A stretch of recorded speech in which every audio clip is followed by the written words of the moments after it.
Nafi déjà balaa loolu damay kontaan ci question bi. parce que dama bëgg leeral tuuti rek ci loolu nga jot a ñëw par rapport ak sama cursus ak 2STV bi ma nekkoon nga xamante ni maa ngi fa doon def émission ak Bébé Chou mais dem naa ba sama jot moomu ko mayeetul parce que lépp loo gis rek jot la te man communication dafa bokk ci li nga xamante ni dama ko jàng te bu ma tëb rek di ko def alors loolu taxoon ma ko doon suivre à travers animation yi ma doon def ak yeneen yoo xamante ni jot naa ko fi def parce que géré naa fi 3STV télé Omaro bi jóge foofu dem 2STV ak yeneen yoo xam jotoon naa ko def parce que management communication lañ def dafa am yoo xamante ni dafa relié wu dafa bokk voilà kon moo taxoon ma def passage foofu ba ma demee ba xam ne nag sama temps mayetuma ko parce que passion la woon ci man ma arrêté ko voilà loolu ñu gis ni jamono ji comme ni ma ko waxee léegi ci sama question yow yaay manager Subatel musique wala yaay directeur général bu weesoo PDG bi di Makhtar Diop Subatel ñu koy nuyu de passage ndax tey boo fi toogee itam je pense que moom nga fi toogal comment ça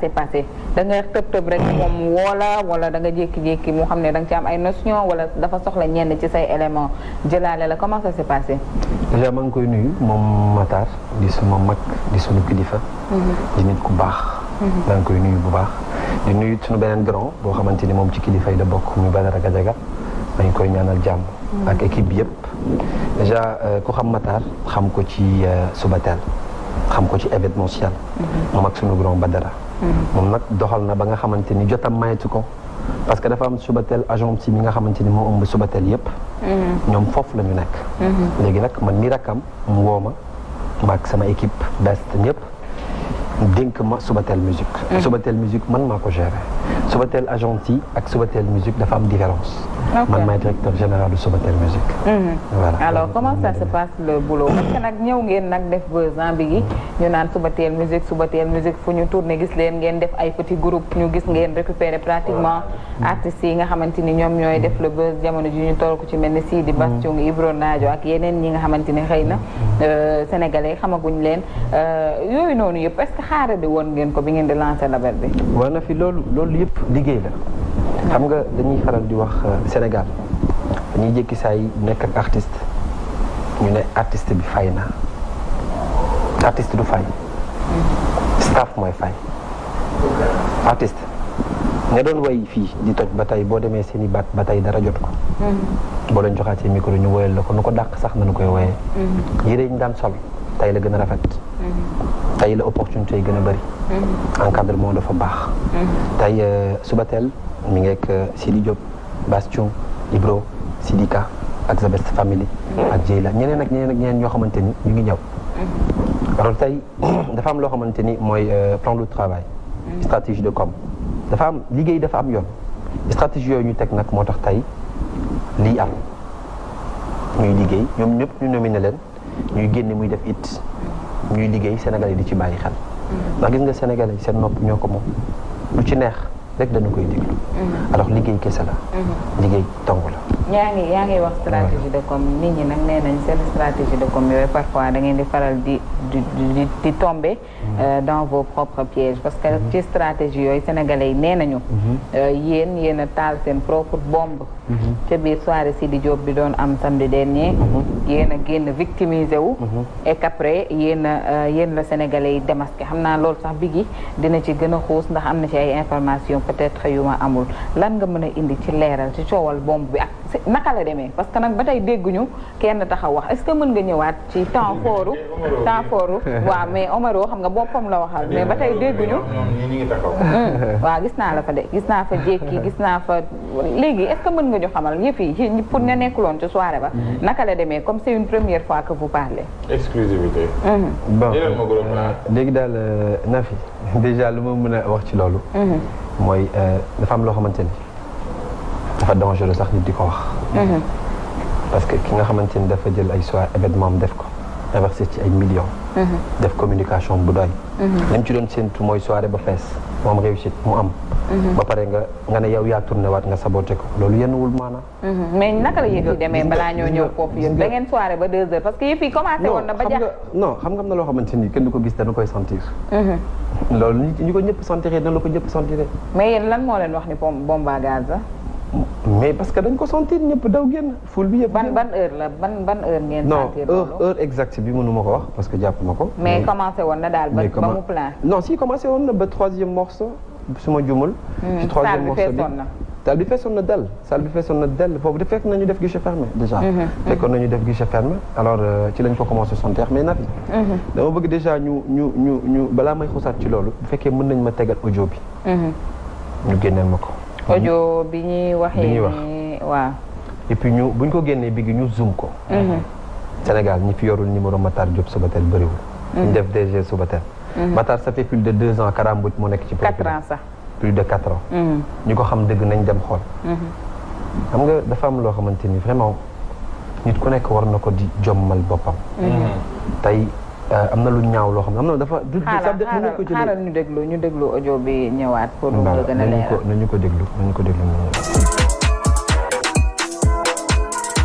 waaw yónnee naa ko Orange Money bi day jënd pompe à gaz bi quoi bu ñëwee ba foofu rek ci digg soirée bi ñu sànni ndayam créé polémique bi xam nga ñu joué le jeu rek loolu baax na ci kanam nga xam booy bi dañ koy xeex loolu rek lay demee dina ko may dara quoi si Sénégal fu bëri yërmande. ayca Souleymane. voilà mooy li ngeen déglu. gis nga tey dafa am loo xamante ni doomu aadama war na ko jommal boppam. parce que ay bakkan du caaxaan. tey ñi fa amoon asma mënoon nañu gaañu. parce que tey ful bu toll noonu di daw di génn kenn mënoon na daanu ñu dëggate ko wala dara dal ko te ñaanuñu ko yàlla bu boobaa dina ñaaw. kon am na ci loo xamante ni nit ku raisonnable sax du ko def ci moroomum nitam. te nañu bàyyi xel di créer nit li mu defal. gis nga tey loolu sabotage la. te ñi ko def ñooñu xam nañu seen bopp. man ça veut dire ñun du ñu nekk ci dugg ci ay détails parce que ñu ngi suñu liggéey. ndax tey dañuy wax gis nga Nafi am na ci loo xamante ni même boo ko amul boo fekkee ay nit yu ko def ba pare liggéey ko ba Sénégal yëpp d'accordal leen ko.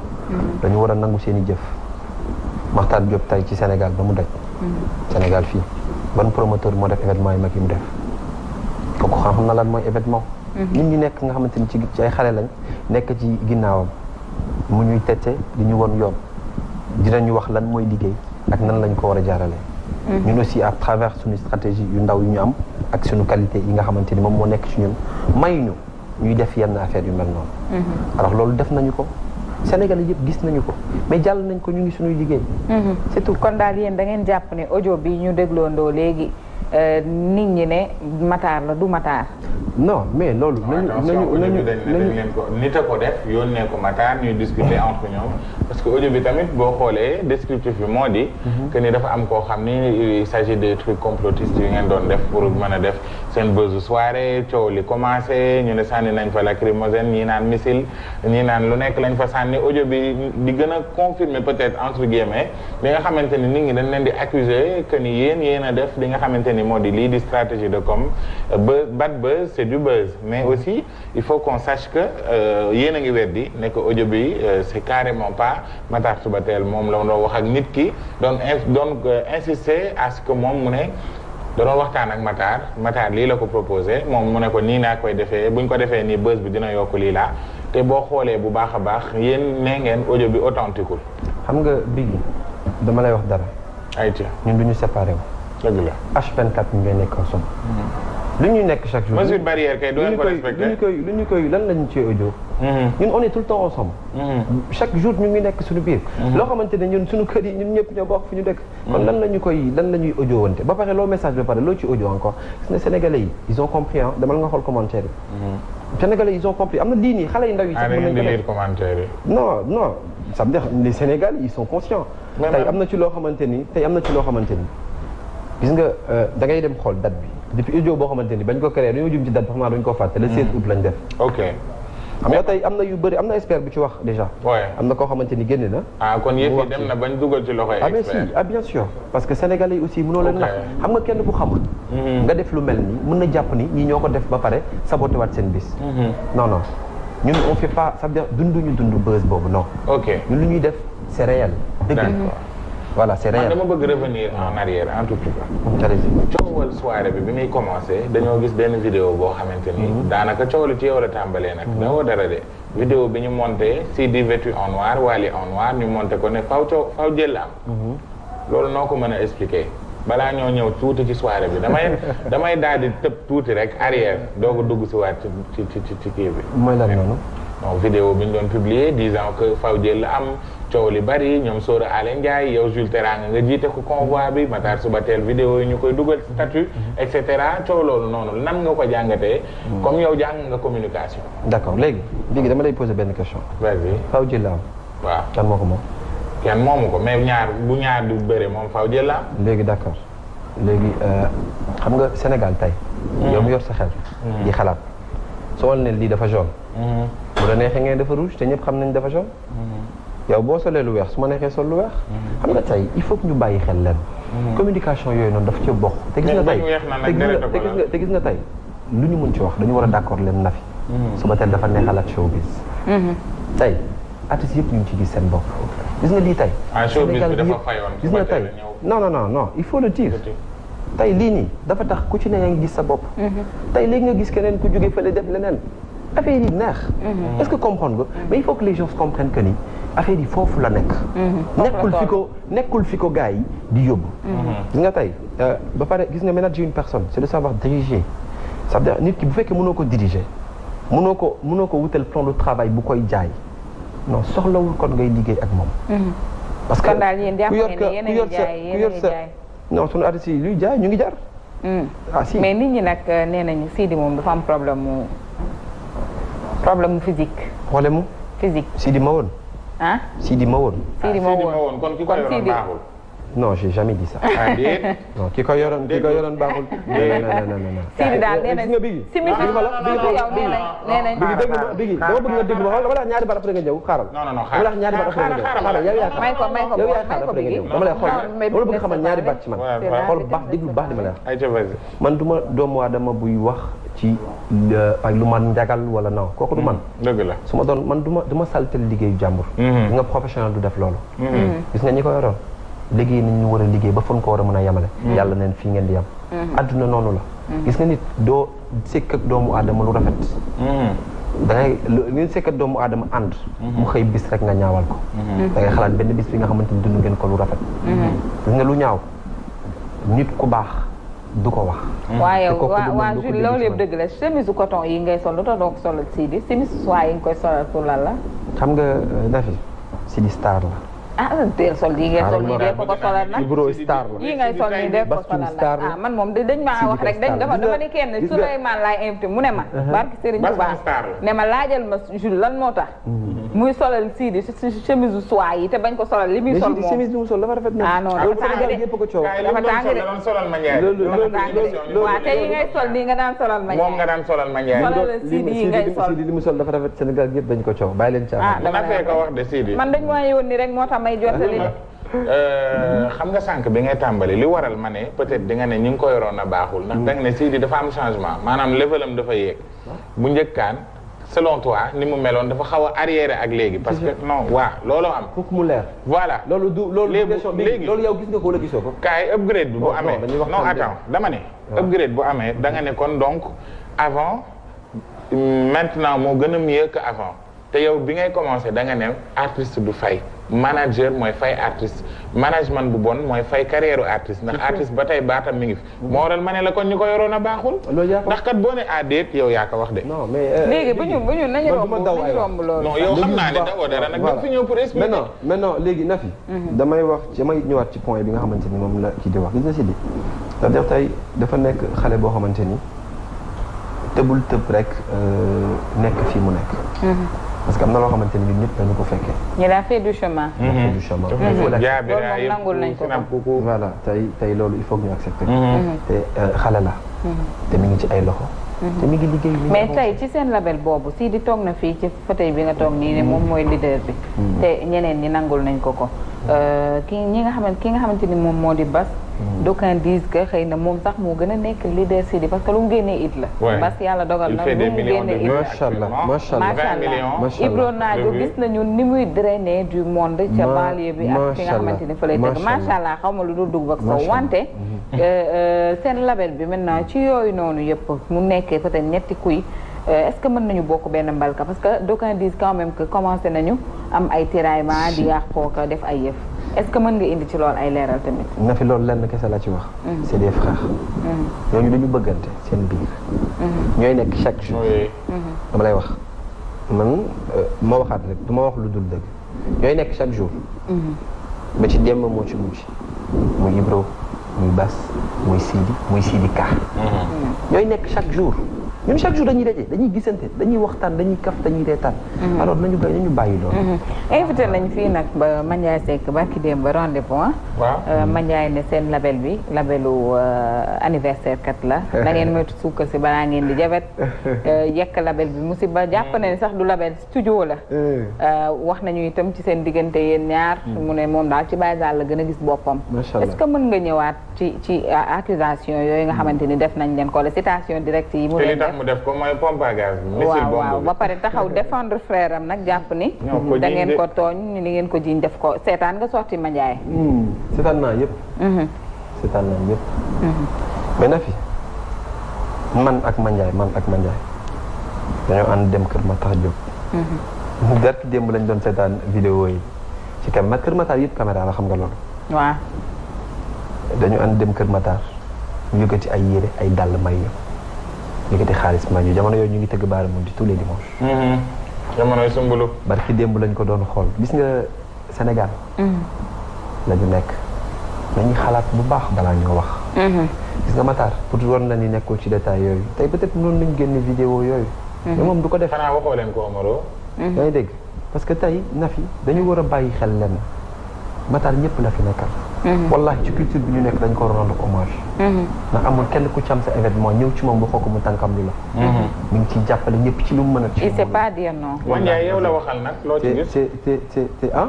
Mandiaye yow la waxal. non loolu dama koy bàyyi. kon nangu ngeen ni label bi labelu anniversaire. studio anniversaire dajaloo. non mais bu nekkoon labelu anniversaire moom du dem ci Matar peut-être di def loolu gis nga na fi Mandiaye xam nga lu tax du ma ci wax dafa am lu bare yu fi jot a jaar. comme nag nee na da ngay leeral. non gars yi dafa am loo xamante ni. ñi xamul nag bu da ngeen di gën a réeral nag. léegi du ma réeral kenn parce que sénégalais yi dara umpu leen. mais yéen a doon ànd kaay. yaa ko fi indi woon tey ci loxo. ngeen yeewu fajar. émission ñëw fi heure bu leen neex niroo lee. Mandiaye ci carrière di tagg sa morom tey ku ne jaar gauche droite. bu nu déglu ma man dama bëgg. damay bàyyi ma wax parce que ma développé il faut nga bàyyi ma wax. non s'il te plaît bàyyi ma wax parce que il faut que ma wax la leen. non liñ la laaj nag xam nga man dama def xam nga ku ñu def directeur général. doo nekk ci di wax ci yenn affaire yi. wax dëgg yàlla maa ngi sant yàlla macha allah. wax dëgg yàlla mais dama lay wax dara nga xam Mandiaye. fi ñu jaar man ak moom. dootu fa jaar ak ku yàlla bind. da nga ko avancé Serigne Saliou laa wax. fi mu jaar ak man dootu fa jaar ak ku yàlla bind. du ma ko wax ju ñaaw kooku du man. dama ko fi wax léegi man du ma ànd ak nit ba pare di wax ju ñaaw xam nga leen laa ci wax xelam toll na foofu ba mu wax loolu waaye na bàyyi xel yaayam mi ngi ñuy dégg soxo. papam Ousmane Seck mi ngi ñuy dégg. Ndeye Fatou Seck magam yal na ko yare xal aljana. seede na lu bari. ay rakam ñu ngi fi. man am na lu ma ci jot a fekkee du ma ko wax mukk lu ñaaw. mais gars yi xam nga lu tax xaaral ma ñëw xaaral. bi il faut nga mën a tuuti. parce que dama ko laaj mais dégg lenn laa koy conseillé. ñi mu mës a mel xam nga dama ko xam. amul kenn ku mës a ànd ak moom ba gën ma ko xam mënul nekk. moom Mandiaye. mënul nekk si àdduna c'est impossible. mais lenn rek laa koy wax. nga xool li muy wax bu baax a baax. parce que la muy wax du moom. ah dañ ko wax lool. kooku du moom. dana liggéey. yow Baye Zale ngay accusé nii. liggéey rek mooy dëgg. nañu liggéey tax tey artistes yu nekk Subatel kan lañ nominé wul ba The Best Family dañ leen nominé. nañu liggéey. gis na tey fii ku ci nekk mën nga liggéey wut say stratégie ba dugg ba bokk. mën na ko def.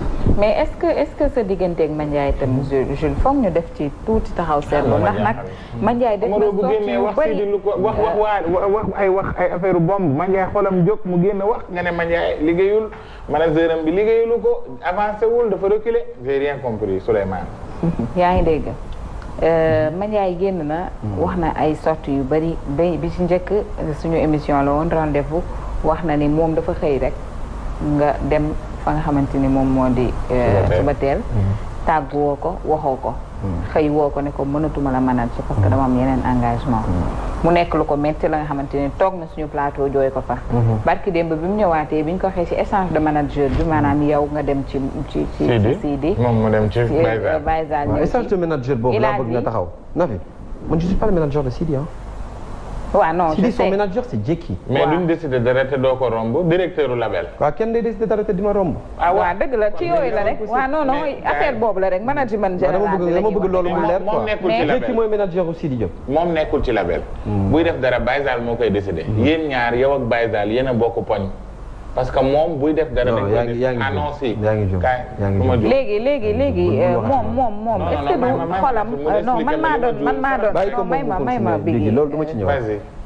dama bëgg vraiment nga wax ñu est-ce que réellement li nga xamante ni xëy na loolu la wax les choses se sont passées comme ça parce que nag nee na da nga xëy rek dem sa yoon nee na da nga xëy rek woowoo ko ne ko mënatuma liggéey ak yow mu xëy gis la suba teel nee na The Best yi woo ko ne ko studio bi dafa am keneen ku ko jël mais mënatuñu liggéey ak yow néanmoins soo bëggee enregistré del ñëw di enregistré moom nee na xam na ne d'une manière susceptible loolu mooy dàq nañ la soxlaatuñu la yooyu metti ko ba mu toog jooy ko léegi yooyu yëpp est-ce que mën nga ci indi ay leeral Jules parce que bu dee yaa ko def itam li nga ne moom ngeen dund yëpp yow fàtte nga ko de d'accord léegi déjà Nafi dama wax li ma waxatoon rek laa ciy dellu man c'est vrai et j'assume man maa dem ne ko mënatuma liggéey ak yow moom waxu ko de je dis aux Sénégalais pour ñu xam loolu nit ku nekk nag am na foo mën a yam non loolu la wax nee na yow yaa ne ko mënatuma liggéey ak yow nit ku nekk am na foo mën a yam ma demee ba xam ne fii laa mën a yam